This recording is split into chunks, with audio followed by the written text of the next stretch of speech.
Good day, everyone. I'm Kim Joyce Rito, and I will be discussing the measures of variability. Before we proceed, just to shake things up a little, let's have an icebreaker.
Four, three, two, one.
Now, let us understand the concept of measures of variability.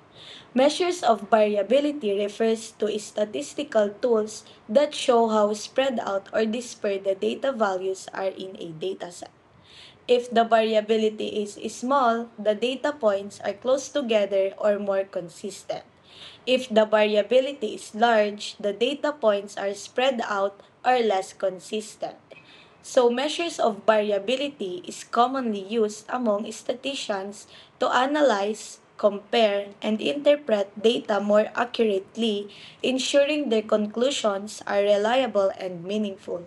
It also serves as an essential tool for teachers to compare students' test score. So we have four common measures of variability. These are the range, variance, standard deviation, and interquartile range.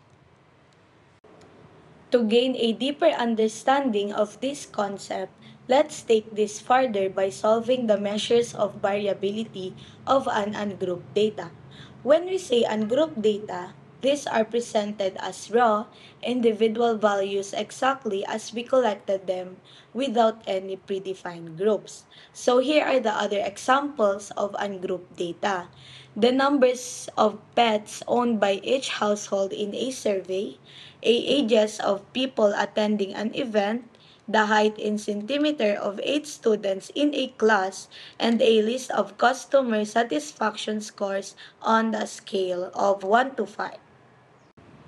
As a teacher, let's set the scores of grade 3 students as our sample data set to measure the variability of their scores 20, 26, 28, 31, and 35. Let's begin solving our sample problem using range. Range is the simplest form of variability. Range is calculated by subtracting the lowest value from the highest value in a dataset. So sa range, ang hahanapin natin is yung highest value and yung lowest value. So as you can see, yung highest value natin is 35 and yung lowest value naman natin is 20. So we will subtract the value of 35 to 20 and we will get the range of 15. Let's proceed to variance. Variance calculated by averaging the square differences of each data point from the mean. We have two kinds of variance. These are the population variance and the sample variance. The difference between them is that population variance measures the true variance of the population, while sample variance estimates the population variance from the sample. Since our sample problem is only a subset of a population from the grade 3 students, we'll be using the formula of sample variance. Since the formula requires the use of mean, we need to find the mean first. Just a quick refresher on the mean. Mean is the average of the dataset, total sum of all the numbers in a dataset divided by the number of values in the set. We simply add all the data scores 20, 26, 28, 31, and 35, resulting in a sum of 140. Then we divide it by the sample size, which is 5. This gives us 28 as the mean. Now that we've found the mean, let's substitute the values into the sample variance formula. Make sure you have your calculators with you so that nakakasabay kayo.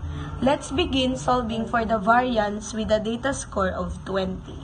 Variance equals the summation of 20 minus 28 squared over the sample size of 5 minus 1. So we obtain the value of 16.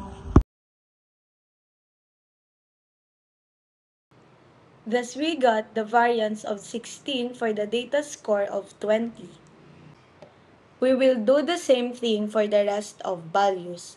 Variance 1 for 26, 0 for 28, 2.25 for 31, and 12.25 for 34. However, it doesn't end there. Since we have to find the variance for all the whole data set, we can determine it by simply adding all the variance we accumulated from each score. So our variance is 31.5. Our next variability is standard deviation, is the square root of the variance. The standard deviation uses the same formulas as the variance, but it expressed in square root form. That's why its unit is the same as the data while variance is in square units. Let's start calculating for the standard deviation with a data score of 20. The formula goes standard deviation equals to the square root of summation of 20 minus 28 squared over the sample size of 5 minus 1. We obtain the value of 4.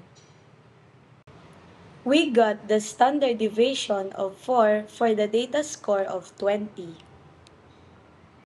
Then we'll apply the same solution for the rest of the data scores. So we've got standard deviation of 1 for 26, 0 for 28, 1.5 for 31, and 3.5 for 35.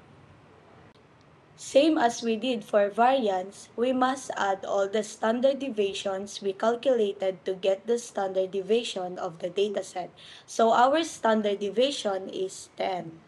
Lastly is interquartile range. Measures the spreads of the middle 50% of your data by finding the difference between the 75th percentile or the quartile 3 and the 25th percentile or the quartile 1. Our first step in finding interquartile range is to identify the median. A quick recall about median, it is the middle value in an ordered data set. So as we can see here, our median is 28. This means 28 represents as quartile 2, the right side as quartile 3, and the left side as quartile 1. Since each quartile contains an even number of data points, to find their median, we add the two middle numbers and divide the sum by 2. This gives us 33 as the value for the quartile 3 and 10 as quartile 1. Then we subtract them, we obtain 23 as the interquartile range of the dataset. For summary, we obtain the following measures of variability. Range is 15, variance is 31.5, standard deviation is 10, and interquartile range is 23.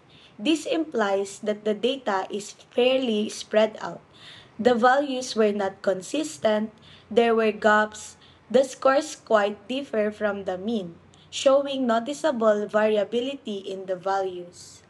For assessment, given the scores of the following grade 7 students, 70, 95, 60, 80, and 100, find its measures of variability using range, variance, standard deviation, and interquartile range. Good luck!